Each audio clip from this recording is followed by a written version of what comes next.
नमस्कार मंडळी, ठरलं तर मग आजचा म्हणजे 18 मेचा फ्रेश असा रिव्ह्यू तुम्ही माझ्या आवाजामध्ये ऐकत आहात. सुरुवातीला आपण पाहतोय सचिन त्याच्या बाबांना एक फाईल देतो आणि म्हणतो, बाबा जरा या पेपरवर सही करता का? तर त्याचे बाबा म्हणतात की काय आहे याच्यात? तर सचिन म्हणतो की काय ना बाबा, की कधी जर का मला कॅनडाला जावं लागलं ना तर कसं आहे ना की नाही म्हणलं तरी माझ्या बायकोचा तुम्हाला इथे सून म्हणून काहीच उपयोग नाही आहे ना. आणि अशा परिस्थितीमध्ये फक्त तुम्ही दोघीच इथे आहात आणि जर का तुमच्या तब्येतीला काही झालं तर माझा जीव तिथे वरखाली होईल हो बाबा. आणि मग तुम्ही म्हणजे काय ना की मग तुमच्या नावाने ना मी एक हेल्थ पॉलिसी काढतोय, ॲटलिस्ट तुम्हाला ट्रीटमेंट तरी चांगली मिळेल ना. आता सचिनची आई म्हणते, अरे हेल्थ पॉलिसीची काय गरज आहे, तुझ्याकडे अजिबात पैसे नाही येत म्हणालाच ना तू, आणि मग इतक्या अडचणी तू आमचा विचार कशाला करायला लागलायस? तर आता सचिन म्हणतो, आई अगं माझ्यासाठी ना तुम्हा दोघांशिवाय आणि तुम्हा दोघांना माझ्याशिवाय दुसरं आहे तरी कोणी, आणि या संकटाच्या वेळेला आपण दोघांनी एकमेकांसाठी खंबीरपणे उभं राहायला हवं ना. असं सचिन आई वडिलांना आता गोड बोलून बघा त्यांची अख्खी प्रॉपर्टी नावावर करून घेतो.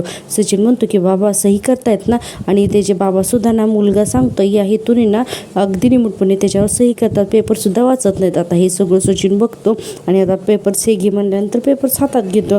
आणि बघा हा सचिनची आई म्हणते, मुलगा असावा ना तर असा, इतक्या त्रासामध्ये असून सुद्धा बायकोचा छळ सहन करत असताना सुद्धा तू आम्हाला अजिबात विसरला नाहीस. सचिन म्हणतो, तुम्हाला कसं विसरेन गाई, हे शक्य तरी आहे का? आणि मनातल्या मनात म्हणतो, तुमचं हे घर आणि सेविंग असताना मी तुम्हाला कसं विसरेन? आणि म्हणतो, बाबा तुमचं माझ्यावर इतकं प्रेम आहे की सही करण्याआधी तुम्ही ते सगळे कागद वाचले सुद्धा नाहीत.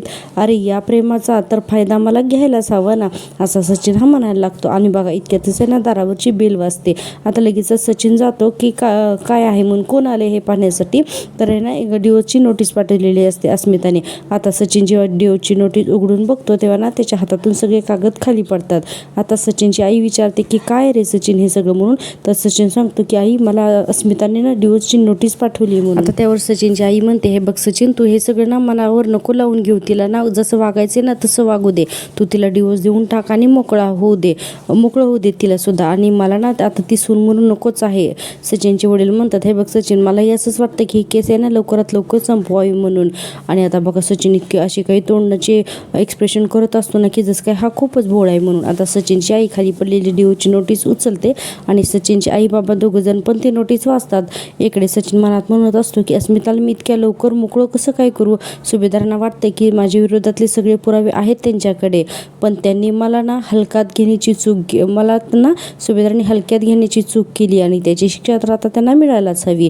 आणि पुढे म्हणतो की मी अस्मिताच्या विरोधामध्ये असा काही सापळा रचेन ना की ज्यामध्ये फक्त आणि फक्त अस्मिता एकटीच नाही तर अख्खे सुभेदार फॅमिली अडकतील, असा ना मी आता एक ट्रॅपच करतो, असा सचिन ठरवतो मनाशीच. आणि बघा पुढे सचिन काय काय करतो ते प्रेक्षकांना आजचा भाग आहे एकदम जबरदस्त होणार आहे. कारण काय आहे ना की आजच्या भागामध्ये सायली आणि प्रिया दोघीजणी सुद्धा प्रेग्नंट आहेत आणि ही बातमी कन्फर्म होणार आहे.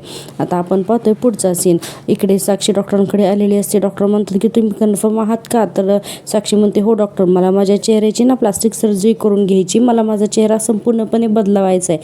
तर हे पॉसिबल आहे का? डॉक्टर म्हणतात, ऑफकोर्स हे पॉसिबल आहे, माझं कामच ते आहे. आता साक्षी म्हणते, या सगळ्यासाठी काय प्रोसिजर आहे ना ते मला एक्सप्लेन करा. आता डॉक्टर म्हणतात की हे बघा, पहिल्यांदा तर आहे ना आम्हाला तुमच्या चेहऱ्यामध्ये काय बदल हवा आहे ना ते सांगा, त्यानंतर काही बेसिक टेस्ट करूयात आणि मग तुम्ही सर्जरीसाठी रेडी आहात की नाहीत हे पाहावं लागेल, आणि मग नंतर सर्जरी करायची असते. आणि हे सगळं करताना ना तुम्हाला नीट समजावून सांगणं माझं कर्तव्य आहे.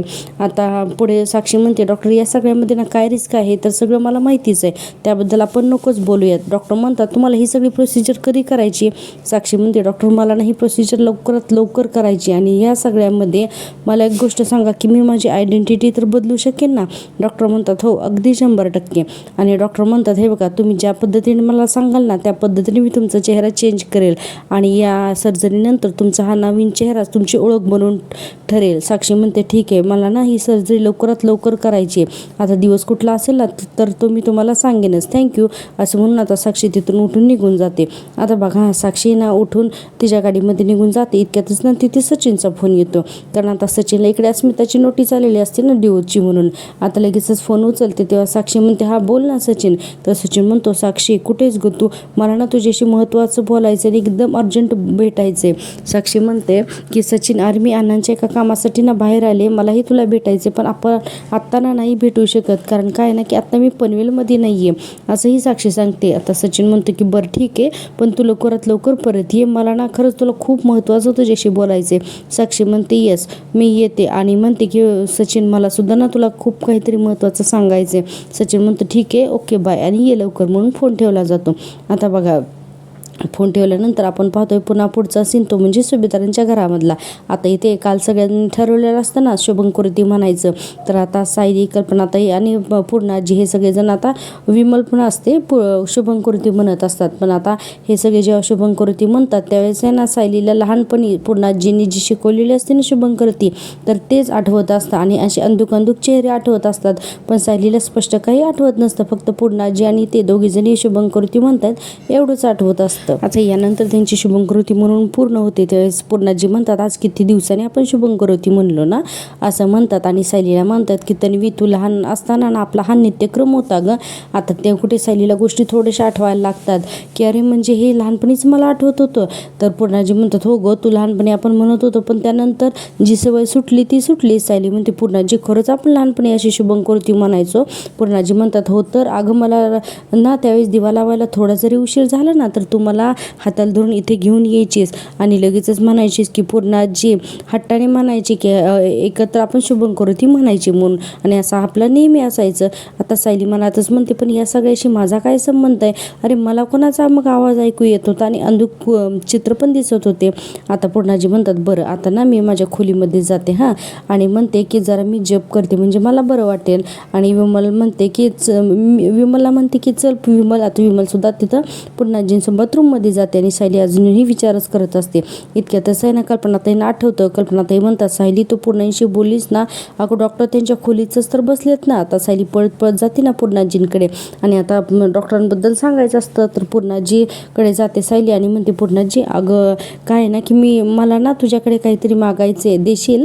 तर पूर्णाजी म्हणतात अगं तू मागितलं आणि मी देणार नाही असं कधी होईल का, बोल काय हवंय तुला. सायली म्हणते त्या दिवशी तुला थोडं बरं नव्हतं ना तेव्हा ते जे डॉक्टर आले होते ना तू त्यांच्याशी बोलली होती आणि मग नंतर तुला बरं वाटलं होतं तर आज ते परत आले आज त्यांच्याशी बोलशील का तू. हे बघ काय नाही की तू त्यांच्याशी बोललीस ना तर अगदी छान झोपी गेली होतीस तर आज पण झोप बोल ना त्यांच्याशी.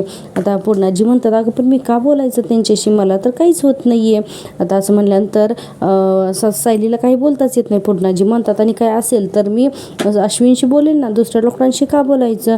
सायली म्हणते पूर्णाजी अगं सगळे उपचार घरच्या डॉक्टरांनी नसतात ग करायचे.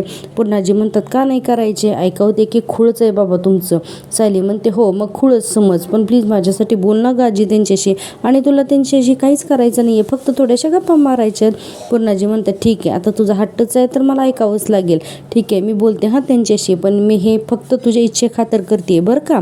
असं म्हटल्यानंतर सायली लगेच खुश होते आणि म्हणते चल आपण जाऊया खोलीतच येऊन बसले ते डॉक्टर. आता असं म्हटल्यानंतर इकडे अश्विन डॉक्टरांना सांगत असतो की पूर्णाजीचे सगळे सिम्पटम्स जसे होते ना तसेच आहेत, अजूनही ती सायली वहिनीला तन्वी समजते. आता डॉक्टर मॅडम म्हणतात डोंट वरी डॉक्टर अश्विन आपल्याला ना लवकरच बरं वाटेल, आपल्याला ना लवकरच या सगळ्या गोष्टींचा उलगडा होईल आणि आपल्याला या गोष्टींमध्ये ना घाई करून सुद्धा चालणार नाही. आणि इतक्यातच पूर्णाजी आणि आता कल्पनाताई आणि सायली तिघीजण सुद्धा तिथे येतात. अर्जुन म्हणतो पूर्णाजी बघ ना तुला कोण भेटायला आलंय. आता पूर्णाजी लगेच म्हणतात नमस्कार. तर डॉक्टर मॅडम म्हणतात कशा आहात पूर्णाजी तुम्ही. तर त्या म्हणतात की अगदी ठणठणीत बरी मी एकदम ठीक आहे. सायली म्हणते पूर्णाजी तू बसा डॉक्टरांशी बोलत, आम्ही आहोत बाहेर.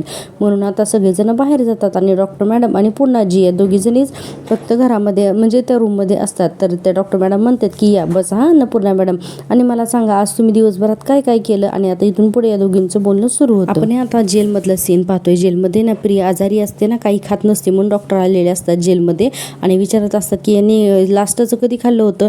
तर तिथल्या पोलीस मॅडम म्हणतात की अहो हिने इथं आल्यापासून ना काहीच खाल्लेलं नव्हतं आणि तिला कितीही समजावा हे काहीच ऐकत नाही. तिथल्या डॉक्टर मॅडम म्हणतात अहो हे असं करून चालणार नाही काय, त्यांची तब्येत बिघडली ना तरी पोलिसांची जबाबदारी असते. आणि प्रियाला म्हणतात हे बघ तुला काहीतरी खावंच लागेल. तर प्रिया म्हणते हे बघा त्यांची जबाबदारी ते बघून घेतील पण मला काही काहीही खायचं नाही आहे आणि म्हणते की मी हजारदा सांगितलं की जोपर्यंत माझा नवरा किंवा घरातली येत नाहीत ना तोपर्यंत मी काहीच खाणार नाही. आता त्या डॉक्टर मॅडम म्हणतात पण कुणी येण्याच्या आतच तुझी जर तब्येत बिघडली तर तू त्यांना भेटणार कशी आणि तुझ्या अशक्तपणामुळे तू तुझ्या नवऱ्याशी बोलू शकणार नाही. प्रिया म्हणते एवढं काही होत नाही मला. तर डॉक्टर मॅडम म्हणतात अगं असं तुला वाटतंय पण आत्ताच बघ तुला किती विकनेस आलाय ते. तुझा नवरा येईल ना तर तेव्हा तू नक्कीच ग्लानीत असशील आणि तेव्हा तुझ्या तोंडातून एक शब्दही फुटणार नाही. मग काय करणार आहेस तू.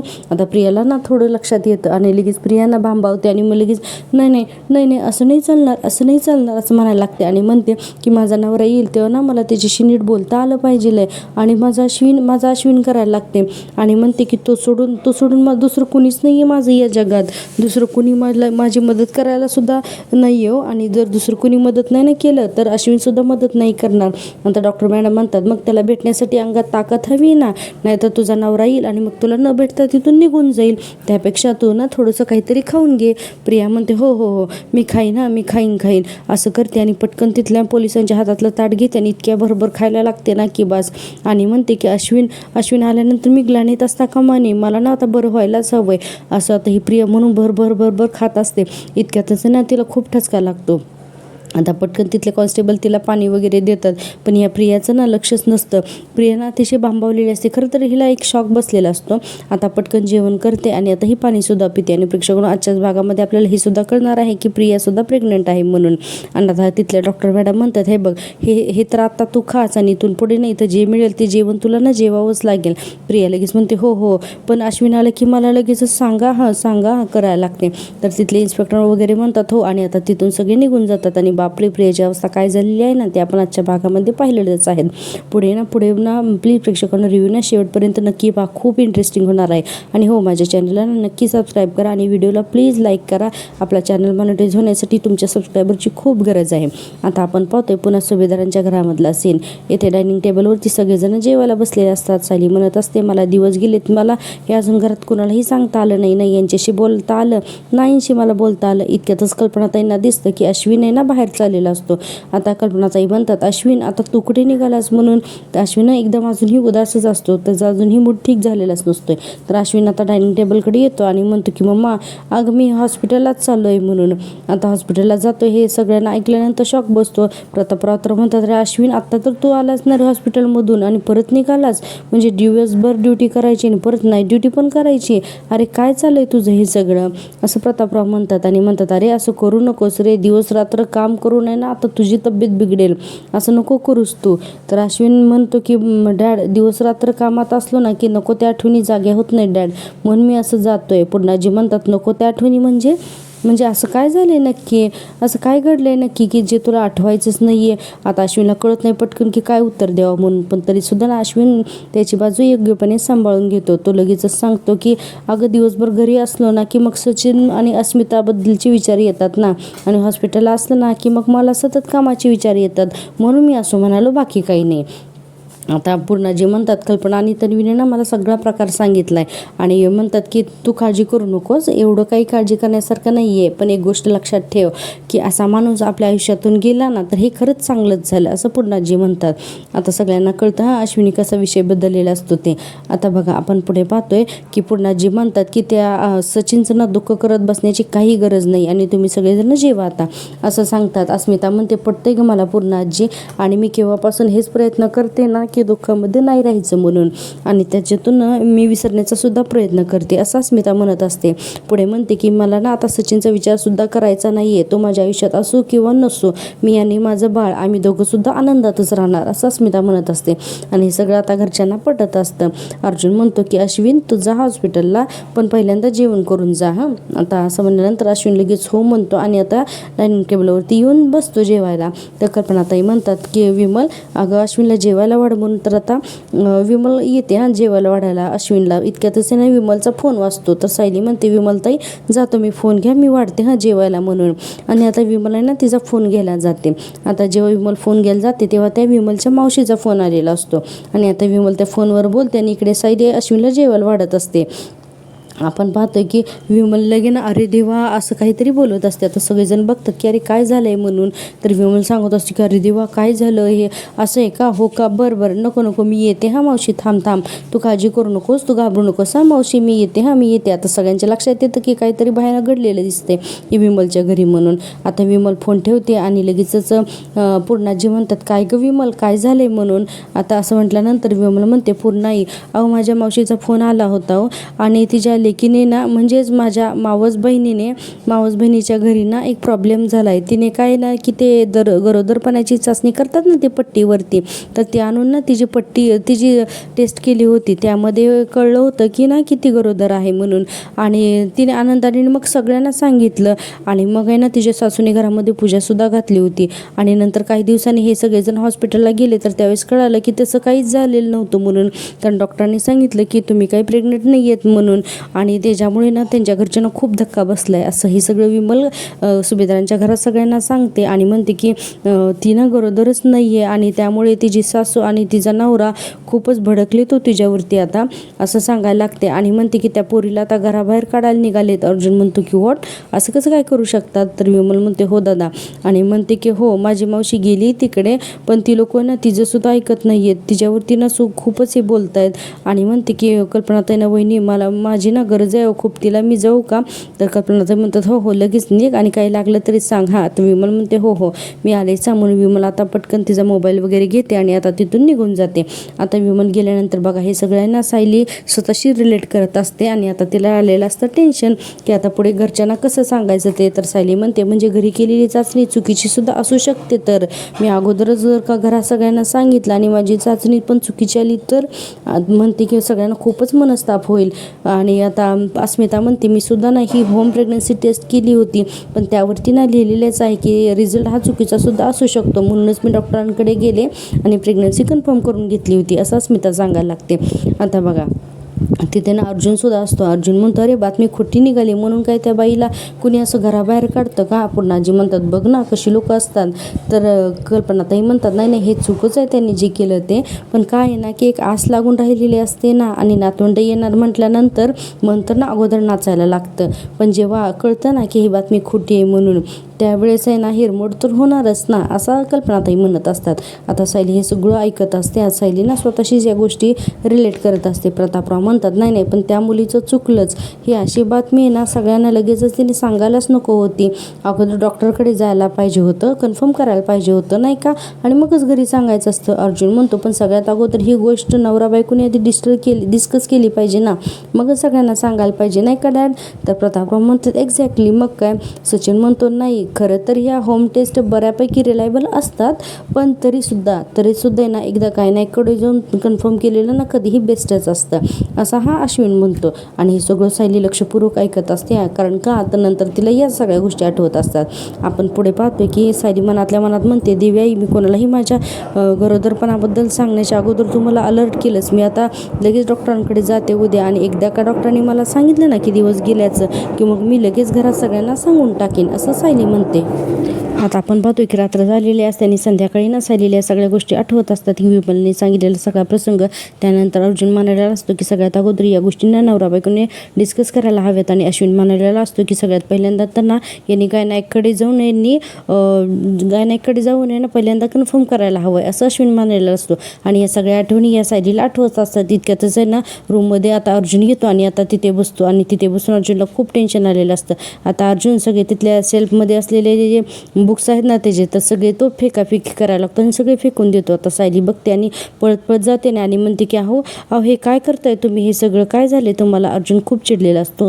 आणि सायली विचारते काय झाले, तर अर्जुन म्हणतो खूप टेन्शन आलंय ग मला आता, आणि म्हणतो मला ना काहीच सुचत नाहीये काय करावं ते. आधी वाटत होतं की प्रिया या घरातून गेल्यानंतर सगळं काही नॉर्मल होईल, सगळं काही आधीसारखं होईल, पण नाही असं काही घडतच नाहीये, तिने तर ना जाता जाता खूपच प्रॉब्लेम्स करून ठेवलेत, असं अर्जुन म्हणतो. आणि म्हणतो की अश्विन ना अजून सुद्धा डिस्टर्ब गप आहे. पूर्णाजीची अवस्था बघतीस ना तू काय झाली ती, आणि त्यातून अस्मिताईची डिवोर्स केस, हे सगळं काय चाललंय ना घरामध्ये मला तेच कळत नाही. मी कसं हँडल करू मला खरंच समजत नाही आहे. सायली म्हणते हो हे जे काही आहे ना त्याला आपण दोघे मिळून सामोरे जाणार आहोत.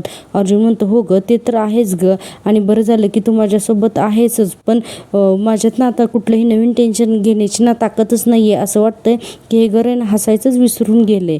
आणि म्हणतो की आय विश आहे ना की एखादी छान अशी गुड न्यूज यावी आणि मग हे घर आहे ना पुन्हा हसायला लागावं म्हणून. आणि म्हणतो की पुन्हा एकदा मम्मा डॅड अश्विन अस्मिताई पूर्णाजी सगळ्यांच्या चेहऱ्यावरती ना स्माईल परत येईल. आय विश खरंच असं घडायला हवंय असं अर्जुन म्हणत असतो. आता सायलीला थोडासा आनंद होतो.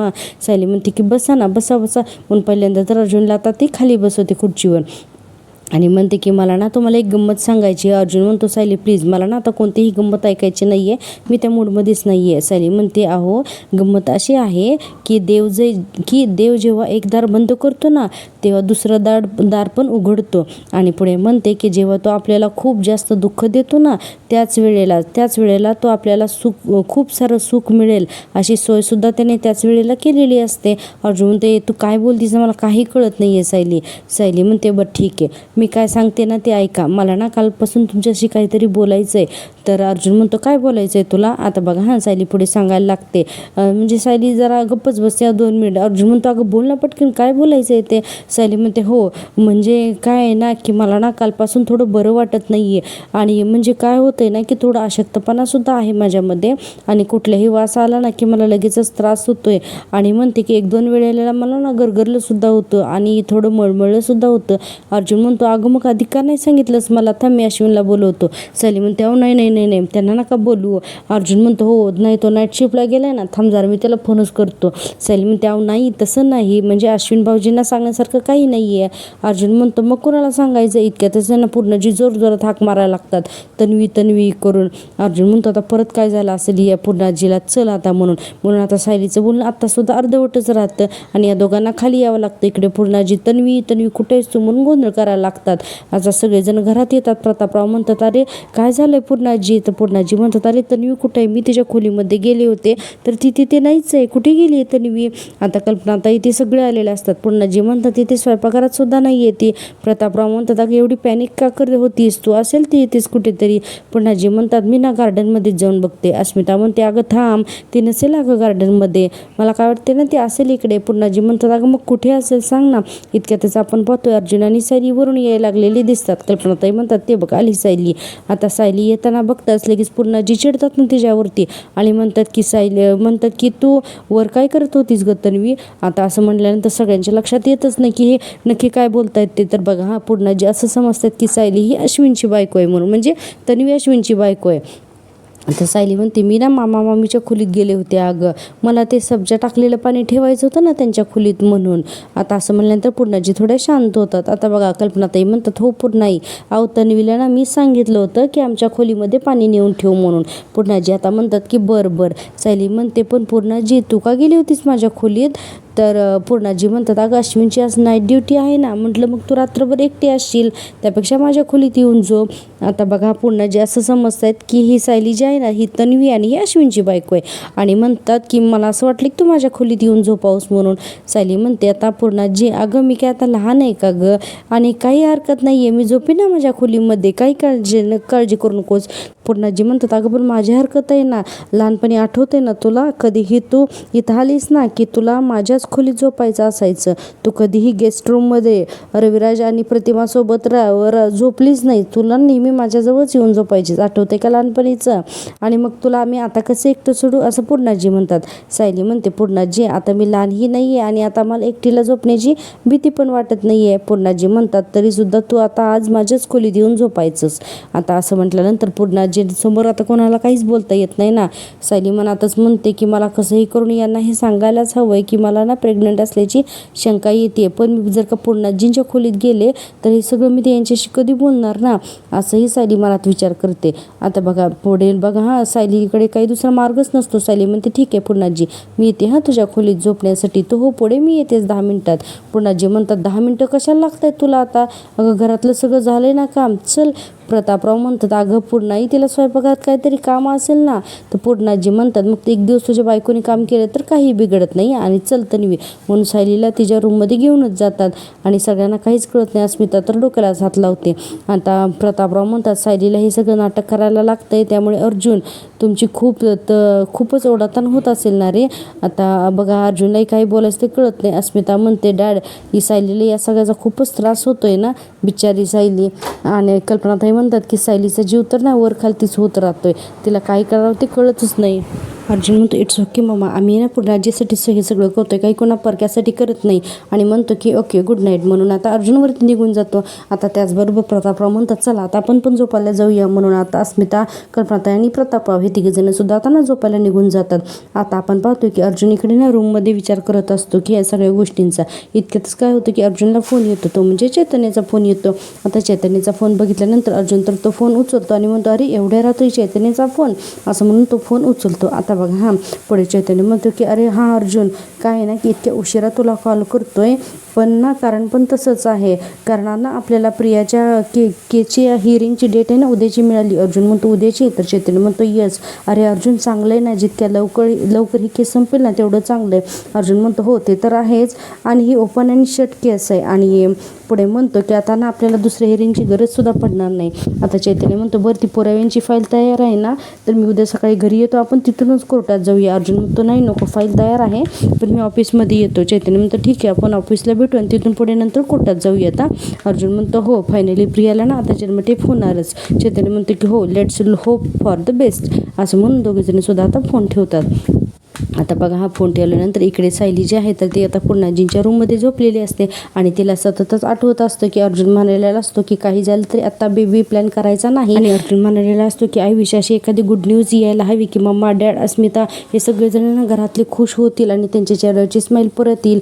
हे सगळं सायली आठवते आणि म्हणते की मला ना लवकरात लवकर आता यांच्याशी बोलायचं आहे, पण घरातल्या घरात मला ना तशी संधीच का मिळत नाही आहे काय माहिती. आणि म्हणते की देवी आई, अगं तुझ्या मनात नक्की आहे तरी काय. हे सगळं सायली आता म्हणत असते आणि सायली रडत सुद्धा असते. आणि ठरलं तर मग आजचा हा भाग आहे ना इथेच संपतो. उद्याच्या भागात आहे ना सायली गायनेकॉलॉजीकडे जाते आणि कन्फर्म करून घेते. डॉक्टर मॅडम म्हणतात की मिसेस सुभेदार, तुमची युरिन टेस्ट जी आहे तर ती पॉझिटिव्ह आली आहे आणि हे कन्फर्म झाले की तुम्ही प्रेग्नंट आहात म्हणून. आणि इकडे ना पोलीस कॉन्स्टेबल आहेत ना तर ते प्रियाला सांगत असतात की मी काय सांगते ना तर ते नीट ऐक, तू गरोदर आहेस म्हणून.